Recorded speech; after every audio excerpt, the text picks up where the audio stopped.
Holy smokes. Welcome back. Episode 67 of the Northern Steel Podcast. 67. Chris, name me a guy with 67 as a jersey number. 67, a lot of players come to mind, but the one player that comes to mind the most is Dick Cap. My favorite player, Dick Cap. Shout out to you, Dick Cap. Appreciate everything you've done for the Steel City. Listen, if you are unfamiliar with this podcast, this is the Northern Steel Podcast. My name is Dominic. This is Chris.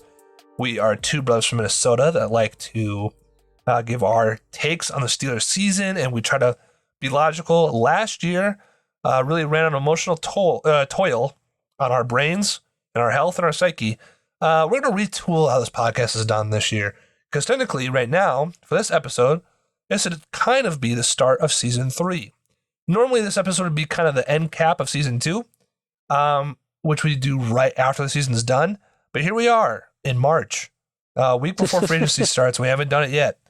So this is kind of like our first episode of Season 3, to a sense. And I'm sick, so I'm coughing into the mic. It's pretty awesome. I'm sure you love hearing that through your earlobes, and hopefully you get sick from that too. That'd be really awesome. We're going to be talking about a lot of things, from the season end, through what happened, to setting up the potential offseason, and in the coming weeks, when we post this podcast and when we do this podcast, I'll be doing it by myself because Chris is expecting a little nugget in less than a week. You heard here first, folks. We are going and getting a 6-piece over at McDonald's. A couple nuggets, if I do say so myself. Nuggets. No, my lovely wife, who is currently sitting on the couch across from me, is due here in the next couple of days. So we're gonna have a little one in our household. A lot of changes coming. Shout out to you, honey. Just flipping you off. I don't know if you heard it. Maybe you will in the audio, but she goes, "Whoa!" A lot of enthusiasm. I'm so sorry. So they will be on a break, obviously, when they have a little baby here, and they planned to have a little baby right in the thick of free agency because that's how much they care about football. They said, we want to have two things we love at once: free agency news and a baby. And I said, Chris, that's just fine. I will do this thing by myself. Don't you worry about it.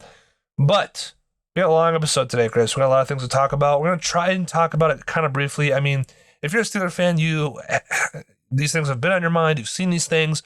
I've kind of been out there. This isn't so much as us breaking news to you, but more giving our quick opinions on these matters.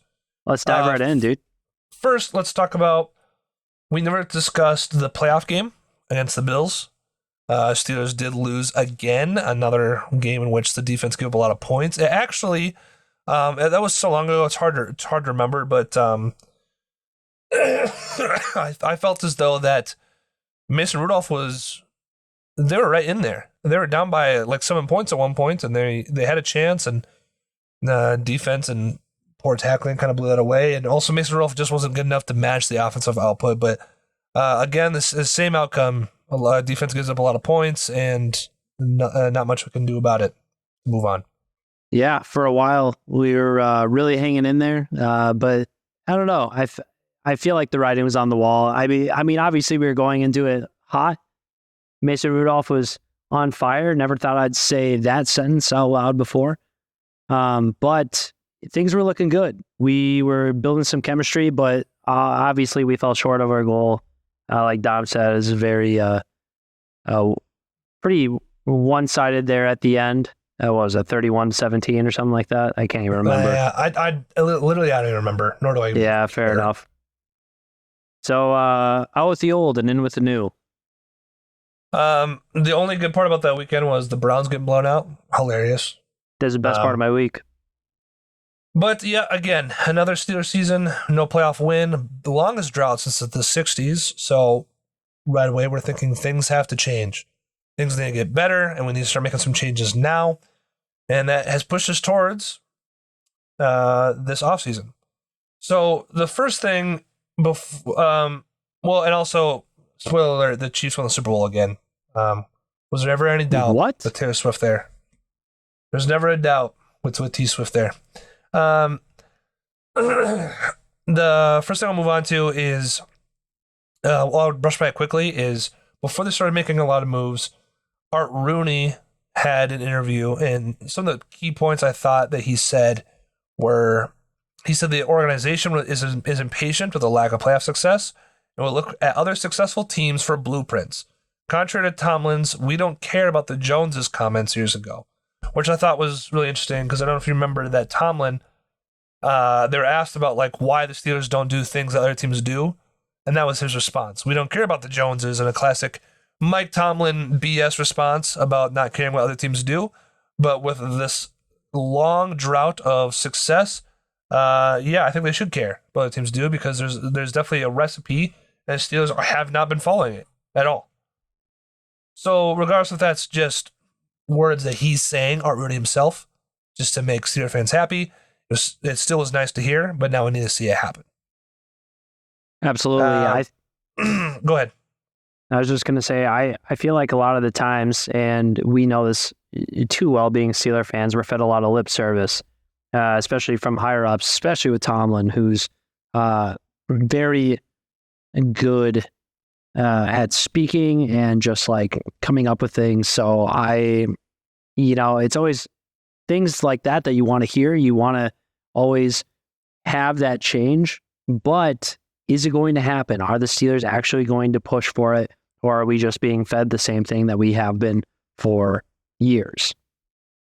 So I liked hearing that as we were trying to looking for some offensive coordinators, some new OCs, then Art Rooney said something that I did not like at the time, and I'm hoping to be proved wrong, but it said Mike Tomlin would choose the OC, which I already knew that I wasn't going to get the OC that I wanted, which was going to be Clint Kubiak. I already knew that was not happening. And then they like the quarterback and want to ensure better play, which is going to be a topic we're going to talk about in a little bit. Moving on, the Steelers did do some, excuse me. Offensive coordinator interviews. The only interviews they actually did were Jared Johnson, quarterback coach from the Texans, Thomas Brown, offensive coordinator for the Panthers, and Arthur Smith, head coach for the Falcons. There were some rumors about Zach Robinson, which I liked, Cliff Kingsbury from college, which has rapport on him, but I don't know if he would have matched our scheme. And like I said, I really liked Clint Kubiak.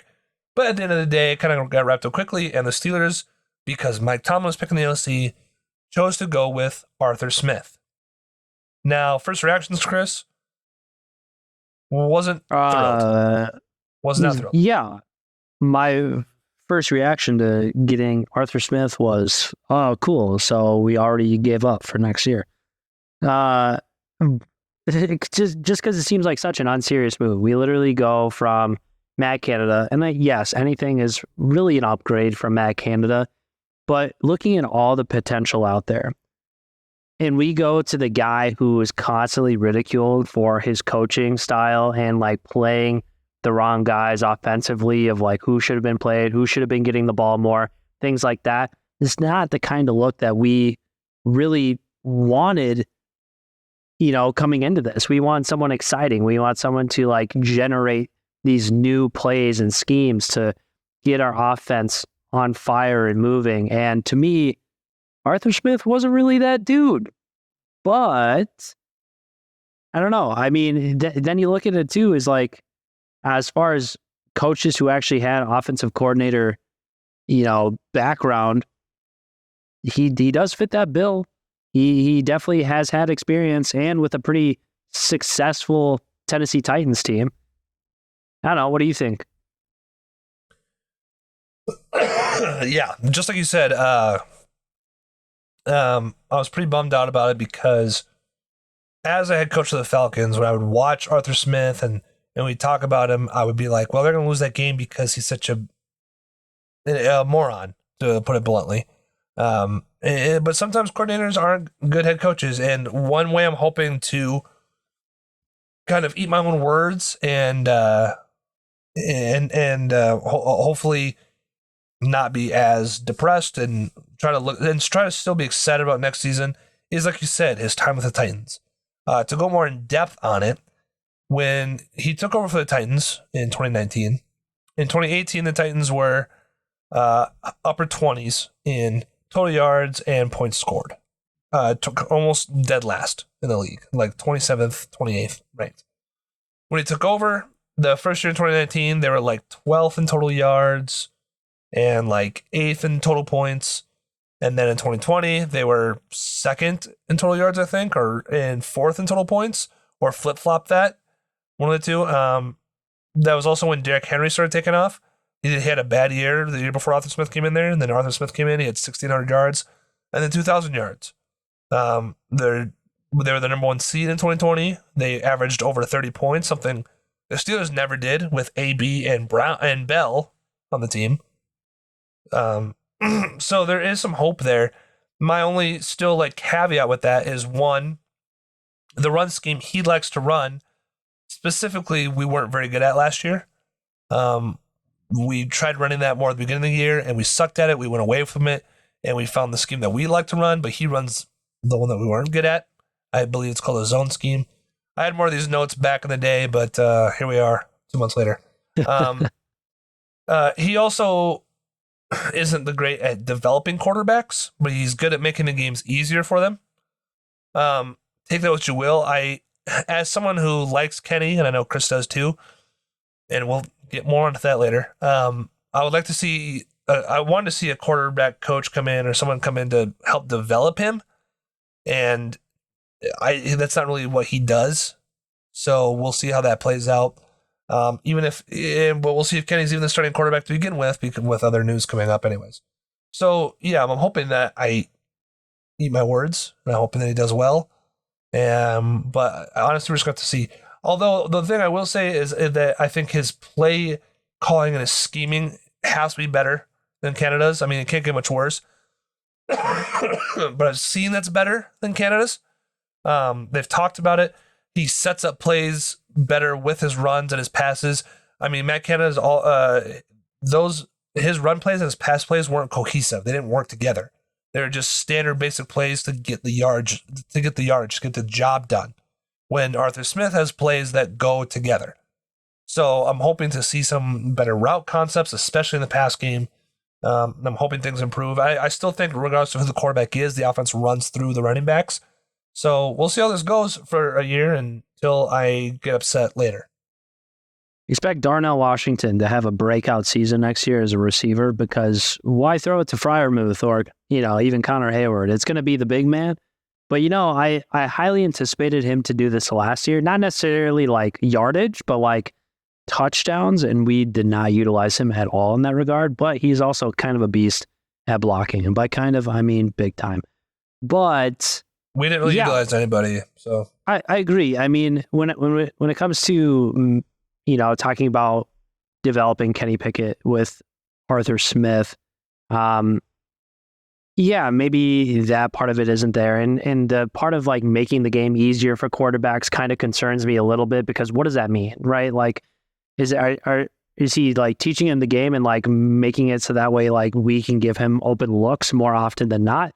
Or is it like, when I think of making it easy for the quarterback, that to me just screams like a lot of dump offs and, short yardage plays, just something that's like a high completion percentage, but not really a lot of downfield, big yardage plays.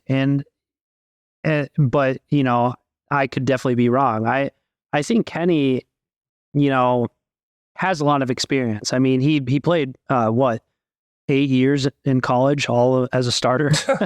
I mean, maybe. So I mean, he has experience. I think he has the ability to make these big plays, and it was pretty clear in his college days. I know it's a different league from college to NFL, but at the same time, like, if we can just give him the ability to be more confident, open up the playbook, get him throwing it more downfield, you got guys like George Pickens, who's going to catch it probably 9 times out of 10 if you throw it down his way. Just take that chance. That's what I want to see more. And like you said, you're a big Kenny Pickett believer. I'm a big Kenny Pickett believer. I want him to succeed. And this is his last year. to be quite frank. This is his make or break year. If he does well, then that's awesome. Let's keep riding with him. Maybe. This is last year, maybe. That's what I'm saying. I said if he does well, we'll keep him around. I meant like maybe if he even gets to start at all, because we'll get into that. But fair enough. But anyway, if you Mason Rudolph threw a lot to Pickens, and I think that's what we wanted to see. Like we're always saying, throw the ball to Pickens.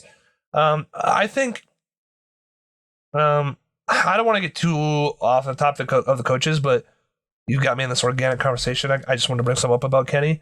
I think Kenny. I'm not trying to give him all the excuses in the book. Chris and I, again, we're from Minnesota. We're not Pitt fans. I don't. Part of my French, don't give a shit about the Pitt Panthers, to be honest. I just like Kenny. I think he's a good dude.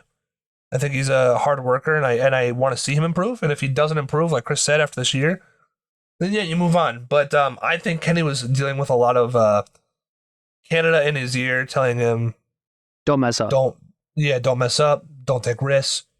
Don't throw picks." Don't make me look bad.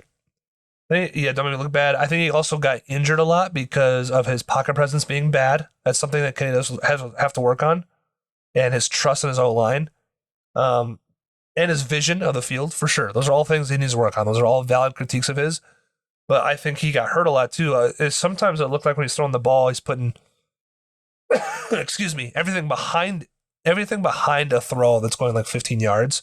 Thinks he's putting his whole body into it because I know his ribs hurt. I know other things hurt. Maybe he hurt himself more than what we originally thought. And Chris and I had said too, when Canada got fired and he had that first game against the Bengals and then had half the game against the Cardinals, that him getting injured in that game and then Rudolph coming in and playing well is the worst thing that could happen to Kenny. The absolute worst thing. I wanted to see 6 games, or sorry, well, how many was that? Yeah, 6, because Mitch Trubisky put a bunch.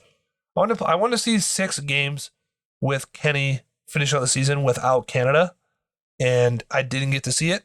And then Mason Rudolph came in, and he played well. He played really good. Threw it to Pickens, which I think was the big part of it. But he played well. He stood in the pocket and made some good throws. And that was the worst thing that could have happened to him because now there's a lot of discourse. But I think Kenny was dealing with a lot last year, and I'd like to see him under new OC give it a shot. Other offensive coaches that the Steelers hired to maybe help out Kenny and the rest of the offense. I hired Tom Arth, quarterback's coach. He's from the Chargers. Worked directly with Justin Herbert. Love that. Can't say I'm mad about that at all. New wide receiver coach. No more Ike Hilliard. Is that who it was? I don't know. The guy wasn't very good though. But hopefully this guy can be better. It's Zach Azani. Zach Gazani. I don't know. He's bald, white, got a beard. He might be Italian, who knows? But he's a wide receiver coach. He's worked with the Broncos. I don't remember where he came from directly, but he's got 6 years of experience. I know that he likes hardworking, physical wide receivers. He likes to see a lot of effort from them. And that's sometimes the biggest critiques that we get about our wide receivers is not enough effort. So we'll see how that butt heads. It's not going to gel. We'll see how that turns out. Man, aren't we a little rusty with talking? I know, and maybe not for you. I think you're doing a great job. Obviously, you're battling a cold, but I'm just like trying to formulate sentences in my mind that make sense and are cohesive. And I'm like, woof, get me off the microphone. This is horrible. And I'm done talking. Yep. Eddie Faulkner, we kept him running backs coach. That's great. That's not a new hire. I just thought it was nice to point out. Which is fine. I don't know. Yeah, that's great. I think it's good that we kept him. I would much rather have him as a running back coach than an offensive coordinator like he wanted to be for us. And I mean, he filled in fine for us, but I was like, oh, don't you dare give him that promotion because that's a big time Steeler move to do. Yeah. So good. I'm not thrilled that we kept Pat Meyer, but it is what it is as offensive line coach. We do have an assistant offensive line coach. I don't know if that's a new hire. I don't remember, but it's Isaac Williams. We kept Mike Sullivan as a senior offensive assistant, just to make up a role for him, which I think is good because the quarterbacks like Sully. I don't know if this role is new. I think it is the offensive assistant. and Matt Baker. I'm assuming that's new because he's got no experience under there, so this will be his first year starting. And then I'm pretty sure this hire is new as well. And we have 2 offensive assistants. That's how you know we need a lot of help on offense. Mateo Kambui, 3 years for that. Kambui. Defense, I think pretty much all stay the same. I want to say we've got like 5 coaches on defense. Again, smallest coaching staff in the league. Definitely need some more defensive coaching. We did get a different strength and conditioning coach. I forgot about that. So hopefully, I don't know what that's going to do, but hopefully it makes things better. Hopefully helps people stay healthy. But a lot of coaching hires, which is good. I want to see, like, we had a lot of coaching hires. I would say 6 or 7 from outside of the organization, which is what we wanted.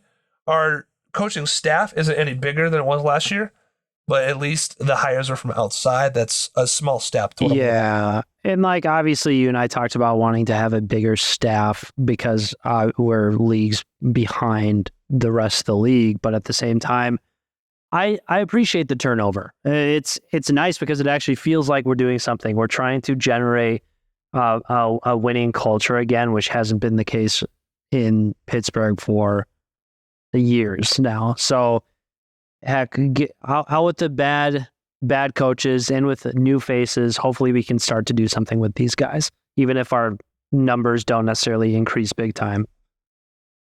And something I want to point out with the coaches, I think I'm so sorry. Oh God, hold on. Oh God, Jesus Christ, I'm so sorry, everybody. Something I do want to point out though, last year when we were watching the Steelers games, I think a big thing Chris and I really latched onto last year. Every year when things aren't going well, you kind of like to pick up on positions that need to improve, and I see it right now. Steelers could have been better if A, B, and C were better players. If these were better players and these were better thing, I disagree. I actually have a really hot take for you out there. I don't know if Chris will agree. I think the Steelers roster is really good. I really do. It's a hot take for you. I think for all the football fans, if anyone actually listens to this with football knowledge and they want to argue that, I will gladly argue with it. I think the Steelers roster is very good. I think it's very talented, and I think it has a lot of good talent. I think the coaching isn't very good. And I think that's the problem. I think as a whole, yes, I agree with you. They are a very, very talented and good roster. When you said, like, you start to pick out players or positions where you're like, they would be so much better if they did this or this. I don't know if they'd be so much better, but like, there were definitely positional, areas that we were like, ooh, look at these guys. These are horrible. Yeah, but the thing is though, how much of that is coaching, right? But even the best teams they're not stacked at every position. They're not A-quality position players at every position. That. And I think another note I have here is like the championship games, the AFC Championship and the NFC Championship game, those games prove to me that coaching is what matters. Because as those games led up to it, remember it was Ravens and Chiefs and Lions and Niners. And someone tweeted out, I think it was Mark Cabali, which his tweets are kind of pissing me off lately. But he tweeted a championship weekend, Jackson, Mahomes, Goff, and Purdy. If it wasn't evident that quarterback is what runs this league, you should know it now. Excuse me? Before this year, nobody thought Jared Goff was good. Nobody. And I'm not trying to be rude to Jared Goff, but you're lying to me if you thought he was an elite quarterback in the NFL. He had an elite season. He had a great season. You want to know why he had such a good season? Because their coaching's really good. Dan Campbell's amazing. Dan Campbell's a good coach, but Ben Johnson, their OC, who had many coaching interviews during the entire playoff process and decided to stay with Detroit because he believes in Detroit, he's a great OC, a fantastic OC. That's why he's getting so many coaching inquiries to be a head coach during the playoffs, during the games. And he elevated them to get there. He elevated Jared Goff to be where they're at. And it was coaching. No one ever thought Jared Goff was good. And with Brock Purdy too, nothing to take away from Brock Purdy. What he's done is nothing short of incredible as the last pick in the draft. Absolutely. But Kyle Shanahan's a great coach, great offensive coach. And there's a great coaching in place for him to succeed in doing that too. I just think that like not every single position is going to be great, but especially quarterback too. But people are like, oh well, yeah, of course you need a good quarterback. Look at the quarterbacks in the NFC Championship game. But like, I disagree. Patrick Mahomes is the only really good one. Lamar even has his moments up and now and again of being pretty bad. It's to me, it's coaching. Coaching is what's putting these teams over the top, over the bump. And if you're not doing that well, obviously, then I mean, coaching almost like brought the Chiefs down because they lost their offensive coordinator and they went with Matt Nagy, and he sucks, and he continued to suck. The only reason why they kept winning is because Mahomes is that good. Yeah, they like win games in spite of their coaching. No diss to Andy Reid. It's mostly Matt Nagy that I'm dissing on here. But I think coaching is a huge component that we're lacking in from top down. The way McTomlin runs the team and everybody else. I mean, we had multiple times, Chris, last year where Minkah Fitzpatrick had said that they didn't put enough effort. They didn't try hard enough. No, everyone thought it was going to be an easy win. Or I know we didn't make a podcast after this episode, but when we played the Cardinals, do you remember when we had keys to the game and we talked about how the Cardinals' pass defense, the rush defense was really bad, but then I told you that the weeks leading up to our game against the Cardinals, their pass defense was actually improving rapidly, but the run defense was getting worse. So I said we should run the ball. And then they didn't run the ball. The Steelers did not run the ball. They lost that game. And they asked Jalen Warren afterwards, hey, why don't you guys run the ball more when the last 5 weeks they ranked dead last in the run? And Jalen Warren goes, oh, I didn't know they were that. You didn't know they were? What do you guys talk about in the meetings? What do you discuss? Yeah, I mean, that is true. I feel like more often than not, especially you and I, when we talk about like keys to the game and things like that, we look deep into like rankings, not necessarily like every single week, but like, you know, when it's a known, hey, this team is 30th in rush or whatever. And you know who always does bad? Us. We like, what was it? Against the Texans, they had one starting offensive lineman when we played them. We're like, wow, TJ's going to he's going to break the sack record in that one game. Highsmith's going to have a heyday. Did we even have a sack that entire game? No. I don't think so. And I mean, I think a lot, I agree with you. A lot of that has to do with coaching, and it's sad, you know, and I think not only to bring that specific example that you just said, that's coaching on the Texans side too. Because the Texans were well coached in that game, and they were well coached all year. DeMeco Ryans did a really good job with that team. So that's more coaching on the Texans side. I mean, it's probably lack of preparation for us too, but that's more coaching on their side too. And I think that's like the problem, and we need to not take our foot off the gas or not. And the problem too is I know that Tomlin likes to keep guys accountable, he doesn't like to keep guys accountable. He wants to treat professional athletes like they're adults, and he doesn't check on them to do their lists or their game tape. He's expecting you to do it because you're an adult and you should do it. However, I don't think that's the way that's not working because we don't have enough veterans on the team to help other younger players do that. And if no one's checking up on you, why would you do the work? Yeah. No, and that's very true. The last thing I wanted to touch on as far as like coaching goes, because I mean, a lot of this is true. You know, and I brought up like, you know, the different positions because, there are positions of weakness and hopefully we'll address them. But granted, coaching is everything. Heck, I feel like every single time we played against a team who acquired one of our bad players that we got rid of from the year before, they ended up posting their best seasons by far. Kevin Dotson. Their best game. Well, not only that, but like Kevin Dotson went off for the Rams. Sure. You know? You're saying the full season. Yeah, I thought you were talking about when we played a lot of our old players last year and almost lost every single game, besides, I guess, the Rams. And I was going to mention Devin Bush against the Seahawks. He didn't play very well. No, but a lot of other people did. Yeah. Well, Kevin Dotson, too, it also pisses me off as from a coaching standpoint. Yeah. Because Kevin Dotson played really well for us in 2020 as a rookie in his natural position at right guard.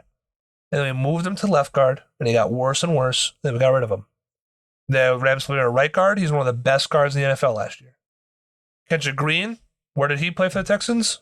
Guard, where he played all throughout college. We drafted him. We put him at center because we were panicking with Pouncey retiring. He was a guard. He should have been playing the position he was good at, and he played pretty decent for the Texans until he got hurt. Chuks Okorafor, who we just got rid of. I didn't know this. He's a left tackle. Drafted as left tackle. And we were playing him in the right tackle spot. Another player playing on position. And guess who we're doing that to right now? Jones. Broderick Jones. A guy we drafted as a left tackle that we're playing out of position again. And we need to move him back. Now, granted, Omar Khan did say the plan is to get him back to the left side, but until it happens, I'm not holding my breath. If there's one thing the Steelers definitely do that angers me and that I've noticed as of late, it's switching the line around. Like, hearing all these things about not letting the guys play in their natural positions, it's amazing that we don't get sacked 4,000 times in a season. You know that, and what does that say about heck our running backs? You know, people dog on Najee way more than I'd like to admit, or you know, and how much of that is actually him, you know, whereas like, gosh, if we had a line who actually played in their natural positions, would we be opening up lanes better? Would we be giving him the ability to like, you know, see the field better? I know it's not all on the line, and like Najee starts off each season extremely slow. I can't remember if I talked about it on an earlier podcast episode, but like the difference between him back half the season, front half are like night and day. But still, I mean, you look at all of our line, and we're looking at like our top guy, even with our top rookie last year in Broderick Jones, and we're playing him in right tackle. What right does Dan Moore have over in that left tackle position? That he's a hard worker? No, screw that. The dude's atrocious. Why put him there? I agree, and I think, like you said, you won't believe it till you see it. Come draft time. Sorry, one of the prospects we're looking at, multiple prospects we're looking at are right tackles, I think. And if we do draft a right tackle, that would make me more secure into believing that we are we're moving Broderick back to left tackle. That'd be great. And you don't need to get rid of Dan Moore. I do believe that it's good to have depth on your team of people who know the playbook. Dan Moore's fine depth behind Broderick because you never know what can happen. But yeah, those things need to change. Yeah, absolutely. So that was like the big coaching changes that we went into there. Up next, I think what Walls we need to do, Chris. This is actually going faster than I thought, but this part might take a while too. That's okay. Now we're a week away from free agency, and now it's going to be free. It's going to be free agency time. Let's talk about the big one first, because we've alluded to it a lot. Is Kenny Pickett. There's been a lot of quarterback rumors for the Steelers about them getting everybody under the sun. We're talking Kirk Cousins, Justin Fields, Mac Jones, Jimmy Garoppolo, Russell Wilson, Ryan Tannehill. The list goes on. So right now it's just Kenny on the roster. Mason Rudolph is a free agent. They might want to sign him back. He might want to leave. But recently, in the past couple of days, there's been a lot of rumors off and on of Justin Fields and Russell Wilson. Russell Wilson actually also just got released yesterday, right? Yeah. And he would sign for the vet minimum of $1.21 million, which is hard to say no to. Justin Fields hasn't been traded yet, but next week, when I do the podcast by myself, he might be traded. Who knows? But people aren't really wanting him either because the Bears don't hold the cards. They don't hold the power because they're going to be drafting a quarterback first overall. Everybody knows that. So they're not going to get as high as a draft pick as they are expecting to get. And they kind of have to just deal with that. So we'll see what happens there. But I don't know. What's your... I feel like I know your takes on the quarterbacks, but why don't you share them with the people? Absolutely. So, big Kenny Pickett fan. As we have already said earlier in this podcast, but I am so much not wanting to go after Justin Fields. I know that's been a big talk as of late, and I get it. You know, I think everyone's just wanting to start over. They haven't liked what Kenny Pickett has to offer. Granted, I think maybe I just hold a soft spot for him and thinking that he can actually do better with a new offensive coordinator. And I think Fields is a really, really attractive pick. He's a hell of an athlete. I mean, he has a heck of an arm, and he can run the ball, like multi-threat guy. But I don't want to give up on Kenny quite yet. I think, you know, as far as things go, if we are dead set on not drafting after passing on like this draft class and going for a trade, I don't want to give up anything, you know, more than like a third or a fourth rounder, you know, when talking about trading for a QB. I'd rather sign a guy out of free agency. So not that I don't think Justin Fields wouldn't be a good player for us. I'm holding out such high expectations for Kenny in this last year. I do think we need to get a quarterback in some regard, you know, and we will through free agency, but like, I just don't think Justin Fields is the way to go. I think, you know, names you brought up earlier, I would like Ryan Tannehill. I think he would be a solid backup. It would be exactly like having Mason Rudolph back there again. And we need a quarterback because if Mason's gone, we're down to literally Kenny, and that's it. That dude gets hurt. Who's going in there? Connor Hayward? Probably not. You know. So we'll have three for sure. Yeah, exactly. So we're gonna pick up guys. You know, heck, we might even pick one and draft like a late one, just depending on if Mason comes back. But those are my biggest thoughts. I know Kirk Cousins' name has been passed around a little bit too. I think he's not coming to us. I think he's going to go to like Atlanta, if anything. What's another name that I feel like you said, Russell Wilson. It's attractive. The reason I don't want Russell Wilson is because the same thing. I want to see Kenny Pickett put into a position to succeed. If we're getting Russell Wilson, to me, it'd be idiotic not to start him because of like his tenure, his ability, what he's shown. It's not like he was bad with Denver other than his first year. But like last year, he really, you know, shot up, came back to where he was. But because you argue that it would still be a quarterback competition with Russell Wilson. If he signs for $1.21 million, that's a super cheap contract. It is. You don't hand him the keys on that contract. No, but it would be hard not to, just based off of history. I'm not saying what if he gets outperformed in training camp and in preseason? Sure. If he gets outperformed, it's still a competition. That's what I'm saying. It's a competition. I'm just saying if they're like looking even keel and like, you know, Kenny's making throws, Russell's making throws, there's not like a definite clear winner. Well, then they'll go probably to Russell. I'd probably give the tiebreaker to Russ. Yeah, I mean probably. Yeah, but I would say it'd be more of a competition than bringing in Justin Fields would be, or for sure Kirk Cousins. Kirk Cousins would be like, that's your job, you know. Yeah, you've got the job.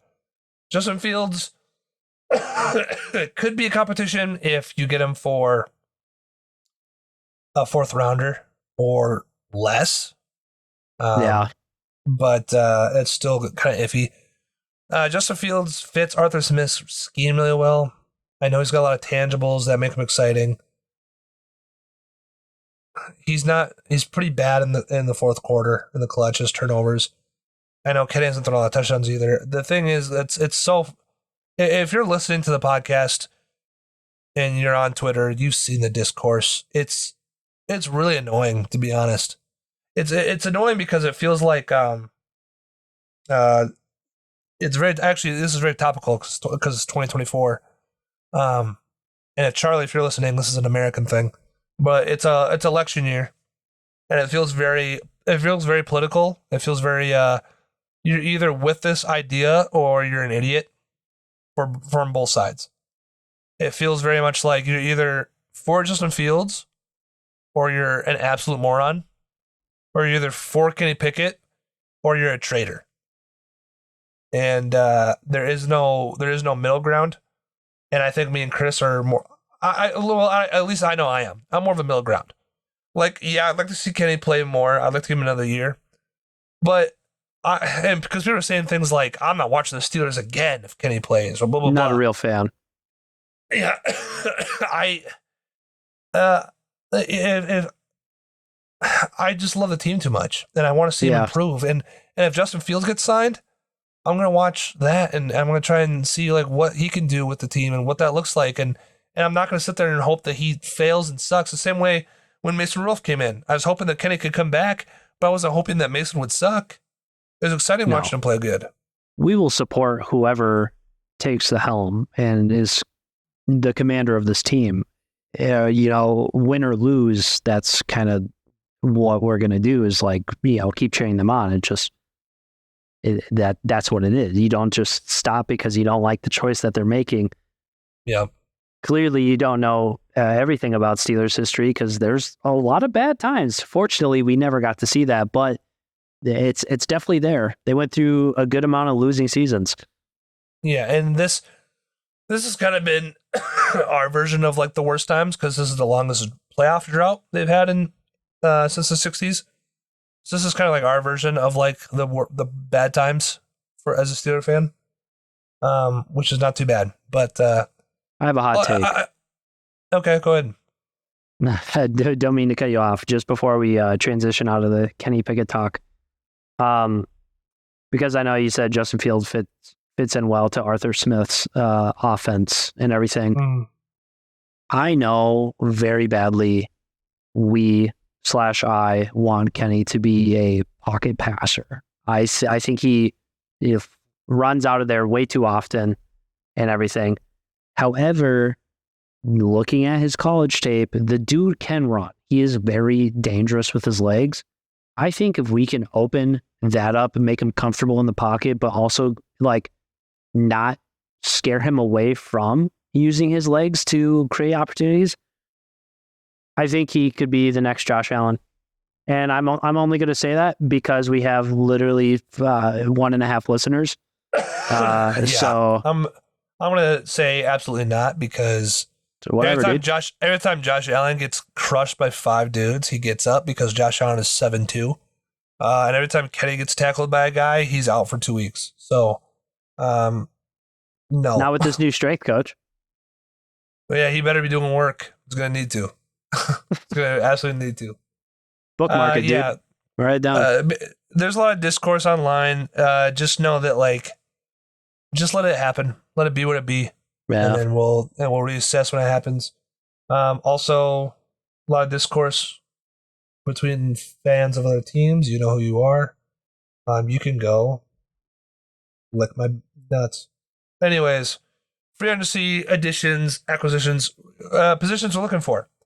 So next week, free agency starts. Chris might be around to do some draft profiles before the draft, but if not, I'll try to handle a couple of those on my own, or he might just jump on and just do like a quick draft profile segment. I'm going to try. Regardless, this kind of like rounds it off on what we're looking for, depending on who they sign. And there is a lot of positions that we could cross off our list depending on who they sign.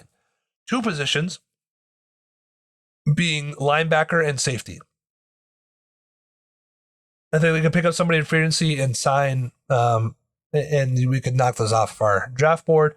But let me just go through some quick, a couple names from positions that we have needs for, to kind of express like who I'd like to see.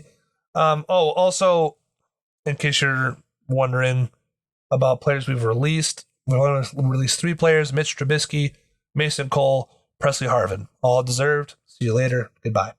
Right now, I'm looking at right tackle as a free agency players. And the only one I really like on there, Chris, I know, look, you guys, I don't have the time to do research on all these dudes. They're all older. They're free agents for a reason. But I do like the Trenton Brown from New England. He is 30, but that is a right tackle, and I don't mind that one right there. As far as centers go, since we got rid of Mason Cole, are there any good centers out there for us to get?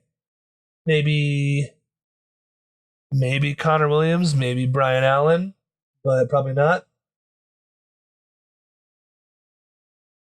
Maybe Scott, maybe Connor McGovern from the Jets. I think I wrote his name down. The thing, J.C. Hassenauer, come on back. the thing with centers is Chris and I were talking about this. So like in the NFL draft, they don't value centers or middle linebackers very high. They're pretty much, people are pretty much like, if you draft a center or a middle linebacker in the first round, you're an absolute moron.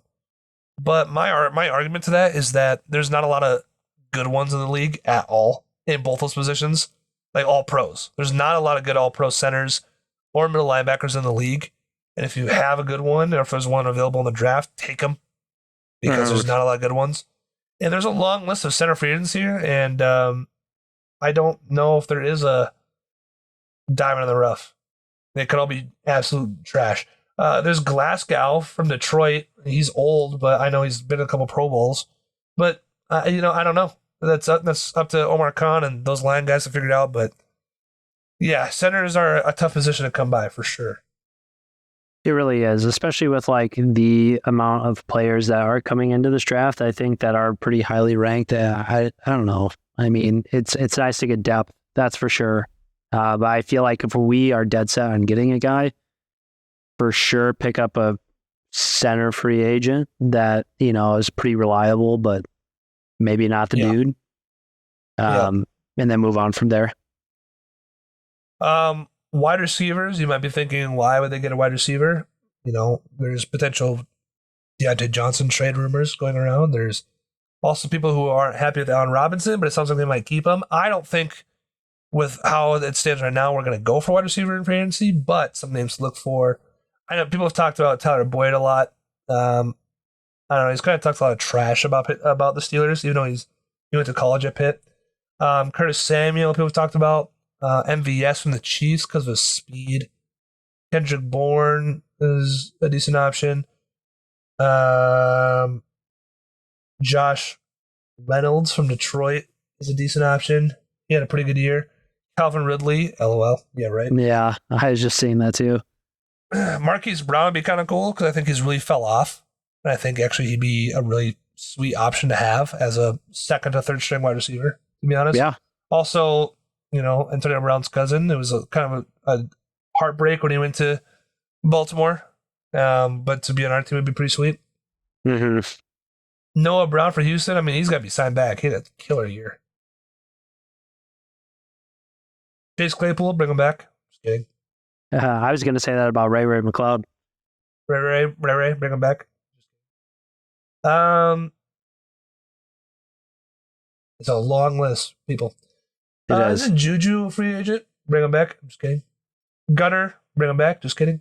You're definitely kidding in that one. Yeah. KJ Osborne, that's a pretty good receiver. I'd take him.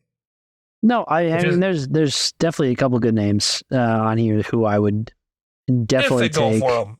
Yeah, if they go for them. Yeah. Let's go to defensive line real quick.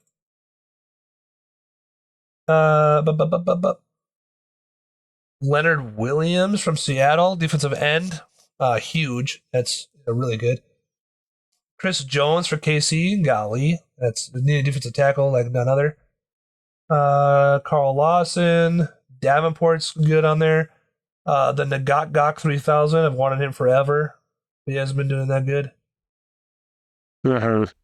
Calais Campbell, what the heck did I just say? Calais Campbell.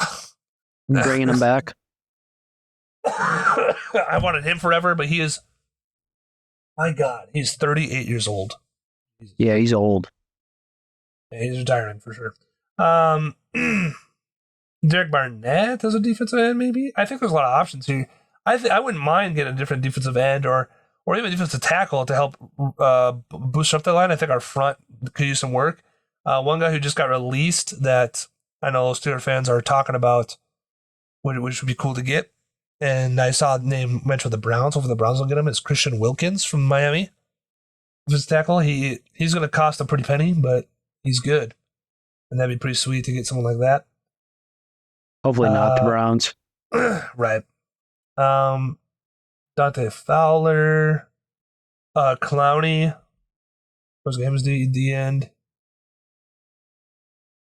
My goodness, there's a long list.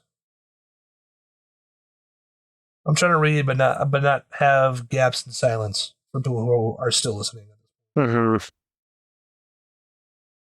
Just know there's a lot of names there, so some could happen there. I think defensive line is actually a pretty solid position of need that we need. So don't be surprised if you do see a name there, especially with like other positions probably being a little more important in the draft. I wouldn't be surprised to see free agency kind of take over that role. Inside linebacker, I mean, there's a ton. There's a ton. There's a lot of good names out there. Yeah, and it depends on where you want to spend your money. You know, you could go for, as someone said, fix the mistake of the draft by getting Devin White instead of Devin Bush, which is funny and stupid because Devin White was drafted first. So that wasn't a mistake that we took Devin Bush. We didn't have a chance to get Devin White. But regardless, Devin White, which I don't know, that'd be sweet in my opinion. Eric Kendricks just got released today. Josie Jewell. Bobby Wagner. Jordan Hicks, shout out to the Vikes here. And he's a good dude. My top guy, Patrick Queen. Levante David. Yeah, like you said, Patrick Queen. Devin Bush, come on back. Shaq Leonard. Matakavich, come on back. Just kidding. Oh my God, yeah, Shaq Leonard. I don't even know what he did for Philly, but bro, give me another chance to bring him back, please. No, please. Paul Alexander, I'd love to see him back, but yeah, no, he's really injury prone and he got injured last year. Yeah, oh my God, yeah. So tons of options there. Absolutely tons of options. Oh, also, was he even on this list? Are you talking Blake Cashman? Yeah. No. I kind of just looked over at me. High school sweetheart, Blake Cashman. He's not on this list, but he's someone I take too. I take him. He did really well for Houston. And also, who's on this list? He just got released today. Surprisingly, he's on this list. Is Jerome Baker? They're talking about him too, from Miami. Sure. So tons of inside linebacker options. Tons. I know you and I really like. Give you guys a little inside spoiler on draft profiles. Chris and I are in love with Edgerrin Cooper, like most people are from Texas A&M. God, yeah. But there's a lot of linebacker options here, and I could see them going with one of these guys for sure. Absolutely. Let's look at quarterbacks and safeties, and then we'll get out of here, Chris. Cool. Quarterbacks, once upon a time, I would have said J.C. Jackson, but he keeps ending up in jail. So, nope. Darius Williams got released today, so I've heard that's a potential option there. Kendall Fuller, I don't mind. Stephon Gilmore is 1 billion years old, but he still plays pretty good. Jeff Okudah, I wanted at one time, but I don't know how well he did for Atlanta. Kenny Moore, I really like a lot for Indy. I'd be surprised if they didn't sign him back. I like Kenny Moore. He's really good. Mm-hmm. Steven Nelson's good, but he hates our guts, so never mind. Yeah, that's not happening. Rock Ya-Sin is not that good, but a funny name.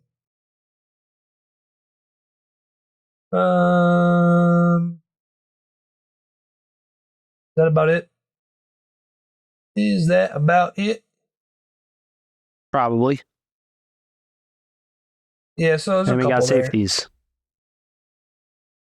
Yeah, there's a couple there. So it's a long list though. Very long list. So we could definitely fill in some background spots for sure.